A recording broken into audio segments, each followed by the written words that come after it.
Welcome, everyone. This lecture presentation will be completed in two parts, and here's part one for social wellness. Now, I want to begin this presentation with a couple of Bible verses that address how we should verbally socialize. And the Bible is clear on our verbal communication. Proverbs 21:23 states, "Whoso keepeth his mouth and his tongue keepeth his soul from troubles." Ephesians 4:29 says, "Let no corrupt communication proceed out of your mouth, but that which is good to the use of edifying, that it may minister grace unto the hearers." So there's power in our communication. It can be encouraging, supporting, uplifting, or it can cause us more trouble than we think. We should always be careful of the things that we say and the impact that they may have, because once it's said, it can't be unheard. So let's try to practice kind, loving, uplifting communication. Now, have you noticed how easy it is to say something sarcastic, rude, or disrespectful, even hurtful? But it does take a conscious effort to say something kind, or to compliment somebody, or to share a positive remark. It takes practice, and we need to strive to be more thoughtful and caring in our communication. And that's true that living in harmony is better and is more healthy than living in conflict. Social wellness is more than our verbal communication with someone else. Let's take a quick social wellness self-assessment. As we've done with other dimensions of wellness, I want you to rate yourself on a scale of 0 to 2 points, 0 meaning very seldom, 1 being sometimes, and 2 being almost always. Number 1, when I meet people, I feel good about the impression I make. Do you really think about the impression you make? Sometimes people don't care, but do you have a good general feeling on the impression you make with others? Number 2, I'm open, honest, and get along with other people. Sometimes that's miscommunicated or misinterpreted, but do you genuinely feel that you can be open, honest, and you do get along with others? Number 3, I participate in a wide variety of healthy social activities. Emphasis being on those healthy social activities. I know some people who they won't say that they're alcoholics, but they say that they're social drinkers, but they're always looking for a social activity and they always have a drink in their hand. But do you participate in a wide variety of healthy social activities? Number 4, I get along well with others, or all members of my family. I get along with all members of my family. Emphasis being on all. There's always someone that we may not get along too well with, but we should strive to get along with all the members of our family. Number 5, I recognize personal behaviors that may be a problem in social surroundings. Sometimes we don't do that, but do you realize that sometimes you say things or do things, or there's something that is done that may be offensive to others? Do you recognize any of those behaviors that may be a problem in social surroundings? And maybe not be a problem to others, it may be a problem to you. Number 6, I consider myself a good listener. Keep in mind that there's a difference between hearing and listening. Listening is giving your undivided attention, really empathizing with another individual, really trying to understand their point of view, and allowing them to share their feelings without throwing in your suggestions or thoughts or trying to fix something. So do you consider yourself a good listener? Number 7, I'm open and accessible to a loving and responsible relationship. Maybe you're in one, maybe you are open and accessible to that. But think about that. Are you open and accessible to a continuous, loving, and responsible relationship? Number 8, I have someone I can talk to about my private feelings, whether it's one person or multiple people. Number 9, I consider the feelings of others, genuinely consider the feelings of others.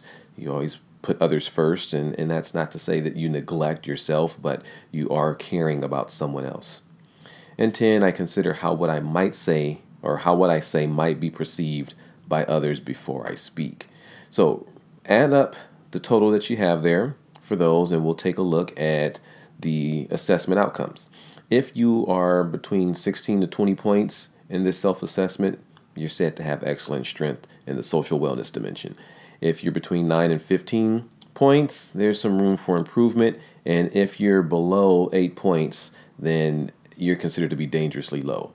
Now, understanding that social wellness seems simple, but there's a lot more involved in our social wellness than simply how we speak to someone else.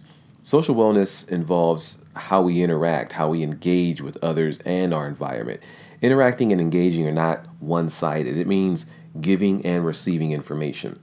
Verbal, nonverbal, written, even observational. It's how we understand information we receive and how others receive and interpret information we provide.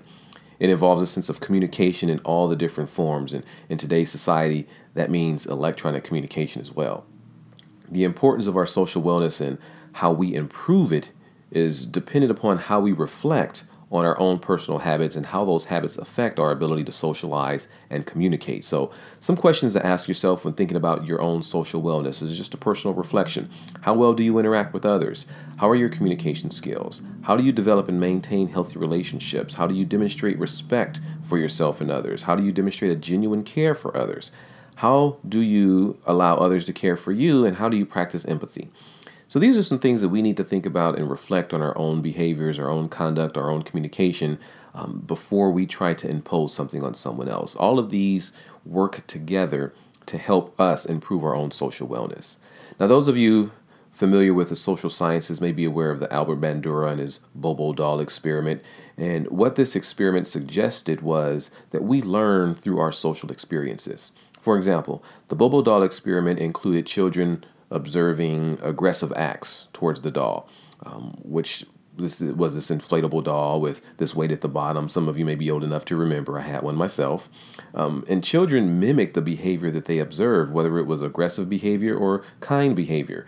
And this was surprising at the time of the experiment because it was originally thought that learning was primarily dependent upon rewards and punishments and conditioning. And what Bandura's experiment did was indicate that learning occurs through observation and through our social context, whether it be observing live situations, discussing those situations and learning from those, or reading about those situations. These things will affect learning and they will affect our ability to understand social wellness. So our learning and understanding of social wellness is dependent upon these as well. We make judgments about others and we modify our own thinking and behavior to understand our environment and social grouping, oftentimes changing our own personal values and beliefs in order to fit in. And through our social experiences, we learn several different things. We learn that environmental factors influence social learning. Who and what we surround ourselves with will impact how we conduct ourselves socially in order to fit in or appear a certain way. We are willing to change our own behavior. Also, the need to be accepted causes us to change. Being accepted is a basic human need, and some people are willing to do anything to be accepted. Social behavior can be reinforced by perceived feedback, whether that feedback is positive or negative. If we think others around us are encouraging a particular behavior, this reinforces that behavior, regardless of what it is. And we continue to act in alignment with that perceived acceptance. And if we think others around us are turned off, annoyed, or unhappy with our behavior, we learn that the behavior is unpleasant and we will likely stop whatever it is. Social behaviors can lead to increased social groups or loneliness. Our conduct, communication, and behavior in a social setting can be received as fun or pleasant, causing others to want to include us in their social grouping, which increases our own social group. Or it can be unpleasant, causing others to really pull away, avoid us, leading to isolation. And the bottom line is understanding that how we learn through our social means will impact our behavior. So we are learning through a variety of social contexts, and that learning is heavily dependent upon our ability to socialize.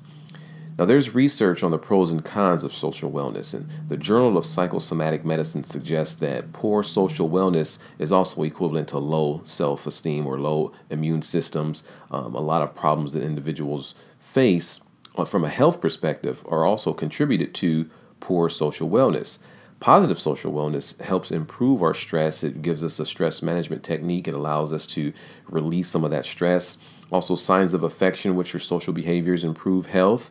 Laughter, we know laughter is good medicine, and that's kind of consistent among all the different dimensions of wellness. Poor social skills are linked to higher cholesterol levels. There is a direct correlation between poor social skills and physical health.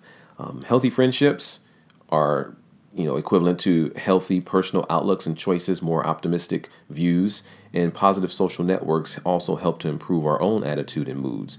So understand how social wellness can affect your physical wellness also. The dimensions of wellness, are all linked together. They're all connected, and it's becoming easy to see how one dimension can impact another, causing a chain reaction, and that can either be positive or negative. Now, there are several basic human needs, and these are often compared to or developed from Maslow's hierarchy of needs. And we see that the basic human needs include being loved, making a difference, being admired, recognized, appreciated, secure, respected, and accepted. And at the heart of Maslow's hierarchy, we see the social realm. But these basic human needs are scattered throughout Maslow's hierarchy. And we are social beings. We thrive, for the most part, in a social context. We desire to have social interactions. And our social needs are at the core of this list. And it's ironic that as human beings, we have these basic needs, yet we're not always willing to give these to others. And this becomes a problem and impacts our social wellness. We forget the golden rule, which is also biblical. And it basically states you treat others how you want to be treated. We cannot expect others to give us something that we are unwilling to give ourselves. This is going to affect our social wellness, whether we're willing to recognize it or not. And some of those concerns include social anxiety, increasing our stress levels and being unwilling to engage in social activities, trouble setting boundaries, being overbearing, not knowing our boundaries, being offensive, putting off an arrogant or careless attitude towards others. And this also includes not knowing when to stop a behavior that is offensive. Difficulty expressing emotions, hiding your true feelings, or giving the appearance of doing well when you're actually not, the inability to share your feelings, also anger issues, developing this resentment towards others, blaming others, misinterpreting opinions or expressions of others, and a sense of selfishness, only thinking about ourselves, not considering or caring for others, willing to put others down to make us feel stronger or bigger or lift ourselves up.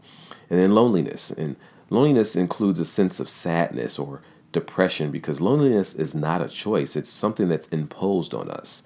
As the Harper text mentions, we need to practice a genuine love, caring for, considering others, meeting the needs of others, being selfless. And all of these are qualities that improve a sense of satisfaction, our social wellness, provide gratitude, appreciation, and meets some of those basic human needs that we have. It's interesting how our needs are met if we focus on meeting the needs of others. Now, the love principle suggests that what we should do to improve our social wellness and help meet the needs of others are, number one, listen, being able to give our undivided attention, focusing on someone else and really listening to what they have to say, what they may be going through. Overlooking the flaws, the faults, the problems, the issues, not necessarily negatively judging those individuals, but helping them in love. Understanding if they did something wrong, that yes, that's wrong. Some will recognize that, but being able to overlook that. Identify the good, the positive, the blessings in someone, and not focusing on their faults. And then having a voice, provide encouragement. Don't always necessarily, as a man, we want to fix things, but from that perspective, try not to always provide suggestive, corrective actions. Rather, provide some encouragement, some words of praise. Just let other individuals know that you understand, that you're there to help them, and ask what they need. Be available. Provide that effort to make yourself available, to make those sacrifices, to show interest, to put yourself aside, really for the needs of someone else. And that is the heart of what we call the love principle. So why is our social wellness so important? We see how this affects other dimensions of wellness, but poor social wellness can lead to a lot of destructive behaviors. As I mentioned before, loneliness is a result of poor social wellness. With loneliness comes sadness, depression, and anxiety, and whether this is real or just in the mind of the individual, they feel unwanted. And this can be a dangerous feeling, especially for young teens. This is when kids begin to contemplate suicide. Regardless of what is said, individuals who suffer from loneliness, they don't receive the basic human needs, or for whatever reason, they don't feel that they're getting those needs satisfied or met, and they tend to give up on life. Now, some people who struggle with social skills, which are the ability to communicate, develop and maintain friendships, even demonstrate extreme shyness, also have a low self-image and tend to struggle socially. There are some misconceptions when it comes to loneliness. Some will say it's a sign of weakness or immaturity, and others will say, just put yourself in isolation. But falling into isolation, which is leading to loneliness, is often a problem because it's a negative interpretation of others. And this is not always the truth. So misinterpreting or incorrectly facilitating this thought can have more detrimental effects. Now, there is a difference between loneliness and solitude. Solitude is when you personally but temporarily want to isolate yourself from others, and oftentimes people will deliberately seek solitude for personal reasons. We all need time to meditate, to contemplate, to relax, to unwind, just remove ourselves from some unpleasant situation or experience. So don't confuse loneliness with solitude. Loneliness can also be facilitated by different experiences and factors in a person's life, whether it be materialism, taking comfort in those things rather than in people. Because when you start to focus on getting things and items, and you feel as if you need some material item to feel fulfilled, this can often lead to loneliness. The material item will never fill that void or that social void, so the pattern continues. And this can also develop into an addiction. Some become lonely for mobility issues, moving, going into unknown or unfamiliar places, and these are just uncomfortable situations which contribute to that sense of loneliness. And as I mentioned before, poor social skills or the inability to communicate effectively is also a problem with loneliness. So, how well do you communicate? And what type of communicator do you think you are? Because communication is at the core to our social skills. Well, I'm going to address this in part 2 of the presentation. So I'll see you then.